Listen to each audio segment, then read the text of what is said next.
Hello everybody and welcome back to another exciting episode of Boyographic, the show in which I, Matt the Game Boy, talk you through the highs and lows of the Game Boy library, one cart at a time. This week we'll be looking at one of my favourite games for the system, seeing as it is Halloween. It's Kid Dracula. Games can mark certain milestones in our lives. I can tell you that Kirby's Dream Land was the first game I got for Christmas, that Rainbow Island on the NES was the first game I ever bought with my own money, and that Secret of Mana on the Super Nintendo was my first purchase as a retro collector, for a measly sum of £9.99. Weirdly, I can also tell you what the first game I emulated was.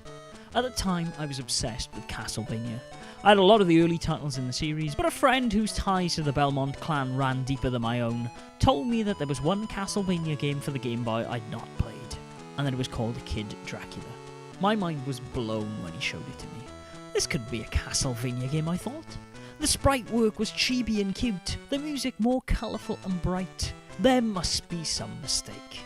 So I got home and I emulated a copy of the game, and sure enough, there was the clock tower from Castlevania 3, just with adorable sprites in the place of the super serious ones I'd seen on the NES. Naturally, I bought the game on a physical cartridge as soon as I could, and it has been in my collection ever since. That was about 15 years ago, but I can still tell this story because Kid Dracula is a damned fine game. And, of course, it's a Castlevania game. It's just one with a little twist. Much like Konami's Parodius was a parody of Gradius, Kid Dracula attempts not only to parody Castlevania, but I feel the platforming genre at the time as a whole. But we're getting ahead of ourselves. To jump straight to Kid Dracula, we do the first game in the series, Akumajo Special, Boyographic, a disservice. Released in 1990, Akumajo Special was the first game in what could be loosely called the Kid Dracula series. You take control of the titular kid on his quest to beat up Galamoth, who in the kid's slumber has robbed him of his title of King of Demons. Naturally, the son of Dracula isn't having any of this and sets off on a quest to beat the stuffing out of him. The game features some great level design, challenging gameplay, and for my money, some of the most memorable boss battles on the Famicom. While the game never left Japan, due to the wonderful work at the folks at Fox Hat, it is available in an English translation, which makes this quiz-based boss battle against the Statue of Liberty just a tad easier than what I experienced playing the game back in the early 2000s. But why mention the Famicom game first? What is this, Matt? Famigraphic? Well, no dear viewer. But the 1993 Game Boy entry in the series Kid Dracula is in the same vein as most Game Boy sequels of NES games. It's technically both the second entry in the series and pretty much a portable remake of the first game. The kid's woken from his slumber by Death, who informs the player in a beautifully rendered animation that Garamoth, for some reason L became an R in the villain's name in this translation, is up to his old tricks. Unfortunately, Drac's forgotten all of his moves from the previous outing, so he must remember them if and when he needs them.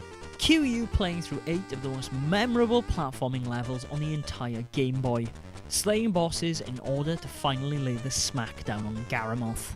You do this by running and gunning in a gameplay style that's a lot more akin to Mega Man than Castlevania, however. By pressing the B button you fire a projectile, there's no whip in sight. By holding B you will charge up the kid to fire a Mega Buster style blast that hits enemies harder. Where Kid Dracula improves on the Mega Man formula, however, is not only does the game give you more powerful weapons after defeating a boss, but new magical abilities. These abilities range from you being able to turn into a bat, walk on the ceiling, and best of all, to conjure up your father's indestructible umbrella. These power-ups aren't just functional though, but lend themselves to the great sense of humour running throughout the game that I believe Konami never topped in any of their other later releases. Of course, it's safe to say that the game draws heavily on its Famicom predecessor for both visual assets and gameplay mechanics, but completely ignoring my nostalgia for the game, for my money the Game Boy version is far superior to its home console predecessor. By stripping the game down to its core, there's less frustration to be had in the Game Boy version because there are less enemies. Tedious sections are heavily edited, and above all else, the game's boss battles are vastly improved upon. While it is true that a lot of the game's bosses, such as the Ghosts of Halloween, the Spirit of Fried Chicken, and the Space Garamoth all carry over from the Famicom, they're given interesting twists here by introducing second forms to the boss battles. These not only up the game's difficulty level for those unversed in the ways of Kid Dracula, but often are a nice nod to the original title for those who were lucky enough to play through it. But to say only this would give some of the game's other bosses, especially Jason, a disservice, as every now and again a new enemy will surface or a new boss unseen in the original title will show up, and you'll find yourself thinking that an incredible amount of love and affection went into Kid Dracula, and that's what really makes the game shine. It's moments like riding on the game's roller coaster in thunderclouds, or walking through a wave of xenomorph-like enemies with an umbrella as buildings behind you collapse that made me realise why I love Kid Dracula on this most recent playthrough. It's the fact that the game just oozes style from every pore. Of course, this is down to the game's visuals, which unfortunately are hard to pin down to one person. Unlike earlier entries into the Castlevania series, we know all the folks involved in the graphics and character design of both the Famicom and Game Boy versions of the game. However, it's still hard to pin down exactly who did what at the kid's inception. While Moby Games seems to point to Yoshi Yoshimoto and Kaziana as being the game's character designers, the graphics of the Game Boy version were credited to a man called Nobukai Masuto. The game's packaging and subsequent mangas in their manuals, however, are also platform dependent, with the Famicom version being done by either Hiromo Sumida or Hiroshi Matsudo, while the Game Boy's manga was handled by Hiroko Funabiki, with Konami now being so reserved and with most of the names mentioned either moving up in or out of the games industry entirely. We might never know who gave us such gorgeous characters. By the way, we thank them all for their contribution. Whoever designed him, the kid really comes to life in this game's cutscenes, and more adorably in the game's password menu. At any game over screen you have the choice to continue, or to get a password. While these unfortunately don't take into account things like extra heart containers pickups found in the levels, these passwords are a lifesaver if you want to pick up and play the game at a later date. You do though have unlimited continues in the game, so like Mega Man, if you have the patience and skill for pattern memorization, you can keep grinding against this game until you beat it, as, well, once you've figured out the tricks of beating a particular section, you can run through a level quite quickly.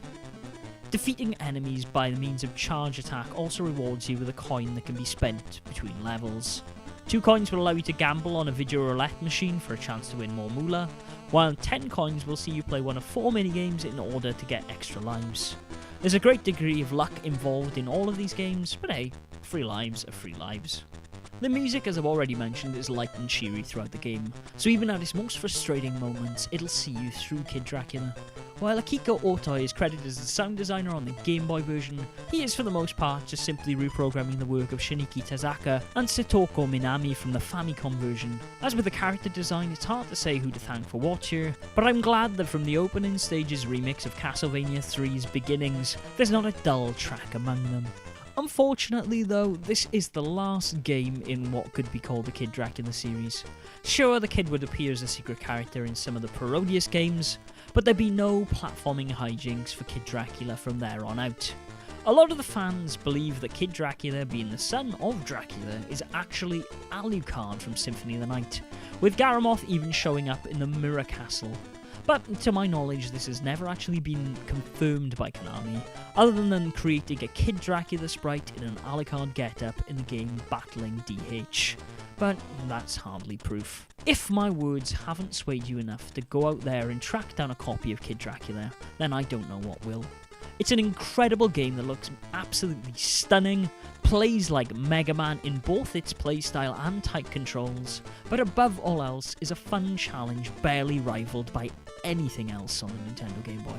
While physical copies of Kid Dracula have shot up in price, as well all good games on the system seem to have in the past few months, I will say this to you, dear viewers.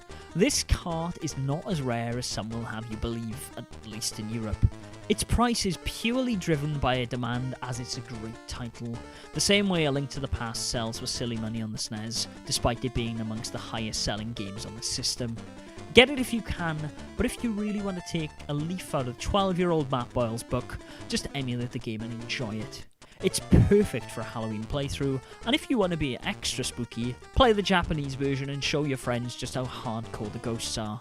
It's actually a manji symbol on their heads, but your friends will totally believe you if you told them that it was a spooky swastika.